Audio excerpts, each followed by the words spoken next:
Hi everybody, I'm Amy Leone. I am the Director of Community Impact in Chris's Corner and the Milford Police Family Services Unit. So today I am going to do a training on opioid overdose awareness and a Narcan education for you. Community Impact recently became an affiliate of the Massachusetts Community Naloxone Program, which allows us to be able to provide nasal Narcan to residents free of charge and anybody who has done this training. And so if you do, after completing this training, you will be able to receive the Narcan and one of our safety kits from Community Impact or from Chris's Corner locations here in Milford. So the first slide that we're going to discuss today is just to give you an idea of what the overdose rates look like in the state of Massachusetts. This graph here is from 2000 to 2022, and you can see that over the years the rates have increased, obviously, to 2022 being 2,357 overdose-related deaths in the state of Massachusetts. For many of you that don't know, over the past 2 decades, the town of Milford and Community Impact have been doing a lot of work in regards to substance prevention, education, and intervention. And so here you will see in 2012, we started tracking our data of non-fatal overdoses, fatal overdoses, and then when we saw the shift from the decrease in overdoses, we started tracking alcohol-related protective custodies or overdoses. So to give you an example, at the height, in 2018, we had, in the town of Milford, we had 95 non-fatal overdoses and we had 10 overdose fatal deaths.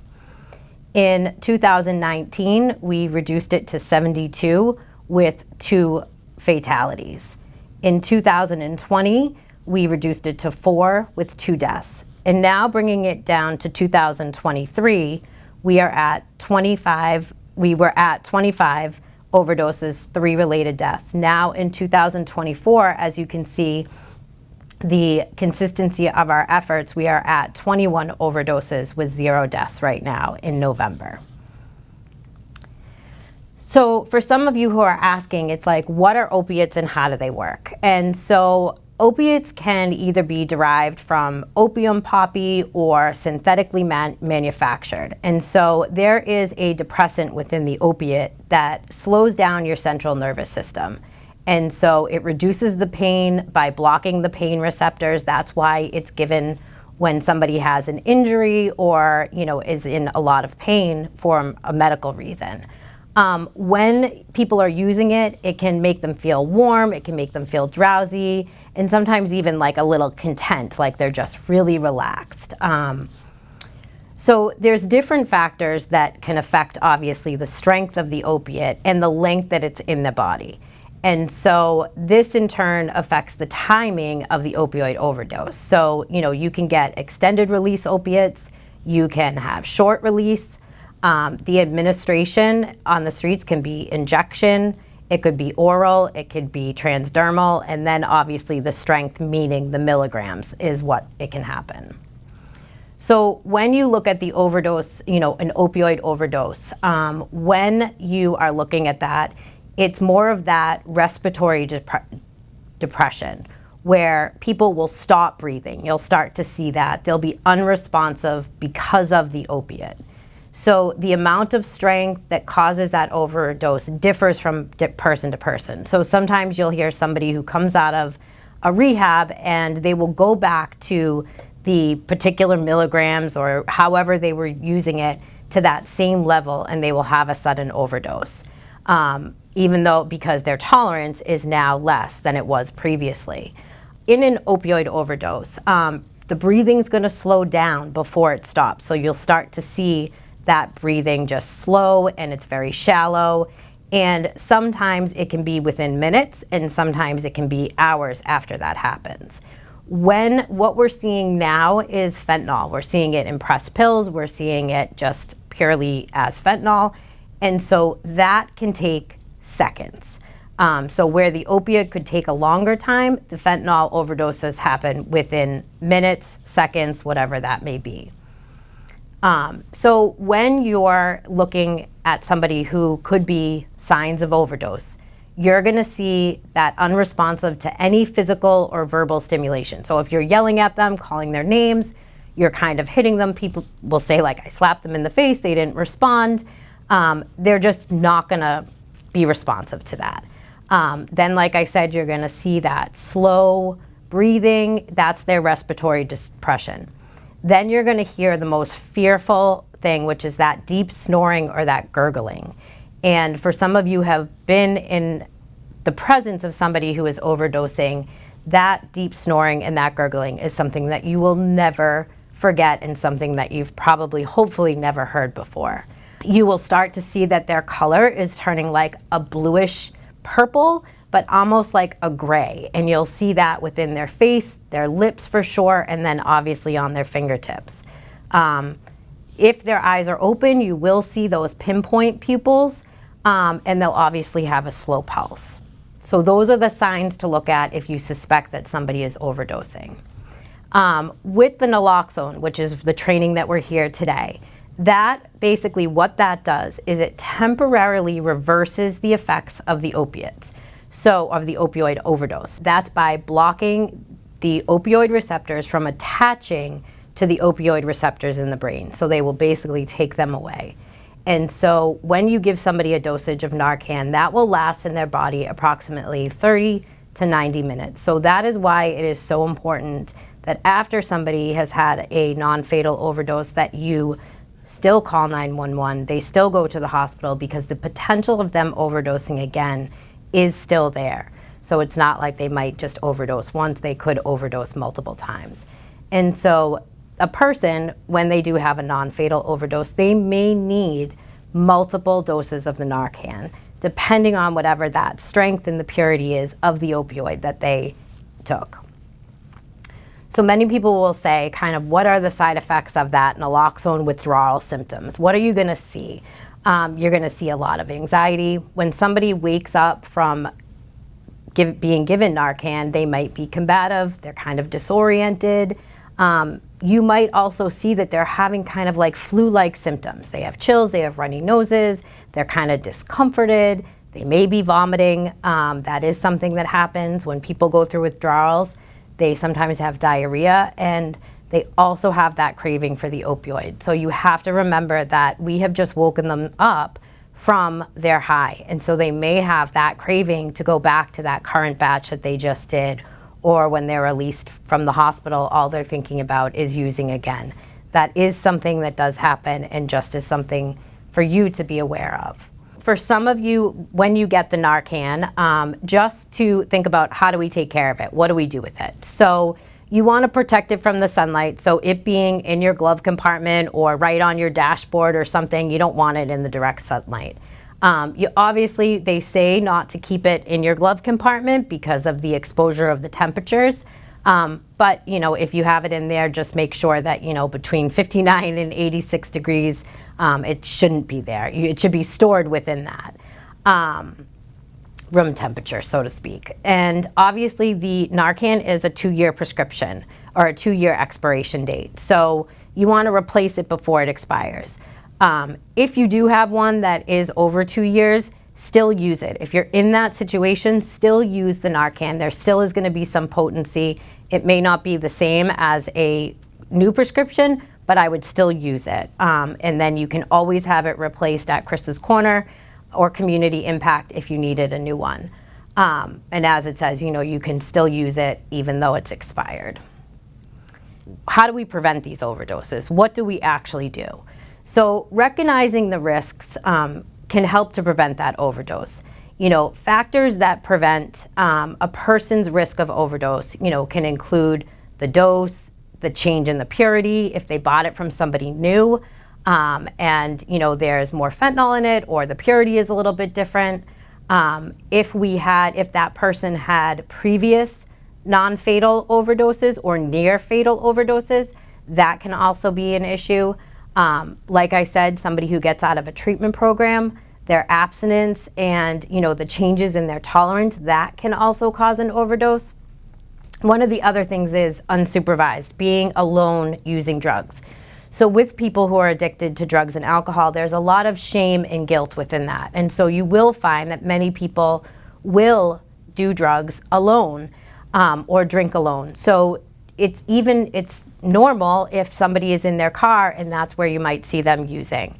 And so it's also the other part of like mixing opiates with other substances. So if there's, fentanyl within crack or in a pressed pill, that's another part. And then if you have chronic medical conditions and you start using it, or you have low heart rate, things like that, those can all be risks to an overdose. So you want to think about that as preventing it. So what do we do when there is an overdose, an opioid overdose? So obviously we just talked about recognizing that overdose, calling 911 first off, and then administering the Narcan. And then while you're on the phone with 911, if you don't know how to do the rescue breathing, they will start to talk you through it, asking you what to do if you feel comfortable doing rescue breathing and what that is. And they'll even count with you if that's what you need. So you'll start performing that rescue breathing, and you should stay there until the help arrives. If you're at home, unlock your door, do whatever so that they know exactly where you are so that they can get to you. Like we talked about, sometimes when somebody is overdosing, they're not going to respond to that verbal call. They're not going to respond to you kind of like hitting them. But you want to check to see if that person, if they will respond to the stimuli. So it's like verbally calling out their name, physically tapping them on the shoulder, on their, their chest, whatever you may need to do. If you don't know their name, just say, hey, this is Amy. I just wanted to see if you were all right, and tapping them. The other part is giving, that sternal rub where you take your knuckles up and down that breastbone in the middle, and you don't need to be afraid of doing it too hard, but it's just trying to wake them up. And that's kind of a picture of somebody doing a sternal rub. So obviously calling 911, like calling them, even if they come to after you have given them Narcan, you still want the EMTs or the paramedics and the fire department and police department to show up to get them the help that they need. So when you think about the Narcan, this is how it will come. So it will come in this box right here, and it'll come, there's 2 of these that come in. So you'll just peel off the back of it, and then you will have this little contraption. So what you will do is you'll take the tip of the nostril and you'll just push, there's a pink, and you just push up and you put that up the nostril and touch it with your fingers. And then you can do the other side to the other person's nose. Very simple. Even if they are not using an opiate and you suspect that, this Narcan is not going to do any harm to them. So you can do that. You can use 2, wait a few seconds and put it into the nose, and then wait a few seconds and you'll be using your rescue breathing. Very, very simple. When you do your rescue breathing, you obviously want to make sure that the mouth is clear. You want to tilt their head back, lift their chin, pinch their nose, and to give a breath.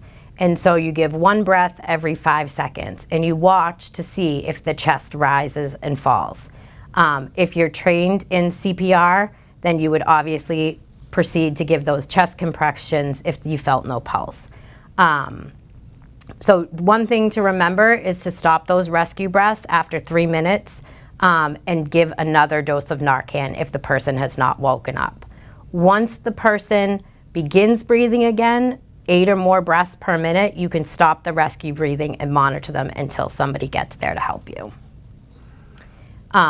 If somebody has woken up, you obviously want them, this is the way that you would want them to be positioned. So where their hands support their head, their knees stops the body from rolling onto their stomach. So you want to keep them in this type of position if you can get them in there.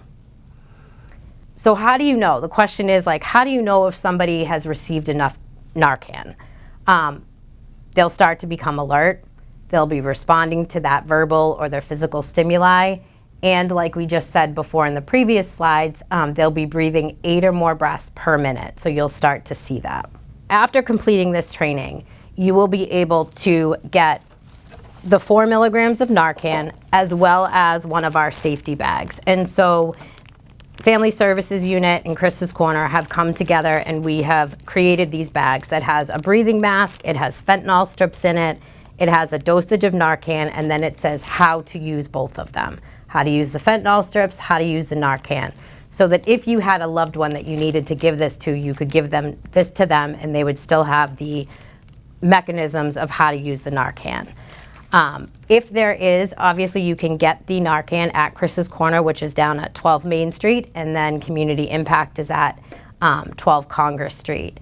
And if there's, we would be able to help. So Chris's Corner is a recovery resource center, and so at Chris's Corner we help with case management. If people need to find jobs, they need to find housing, they need help with insurance.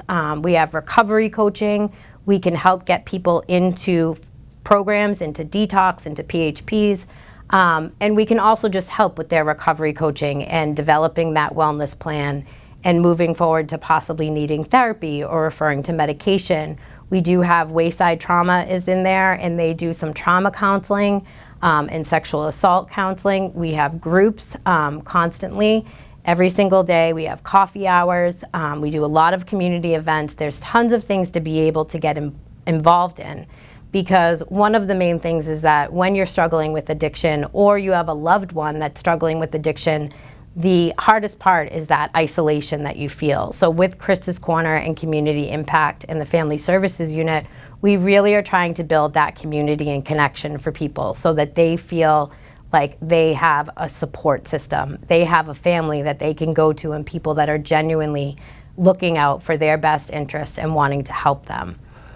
So at any time after this, if you feel like you need some resources or you have a loved one that could need some resources, that's the most important part, is that at Chris's Corner, we don't only deal with the person who is struggling with an addiction, we also deal with the loved ones, including husbands, wives, grandparents, children, the whole gamut, because the fact of the matter is that addiction is a family disease. So if you have any questions, please feel free to reach out to me. The website is right there, as well as my email address, and the phone number is located as well. So thank you very much.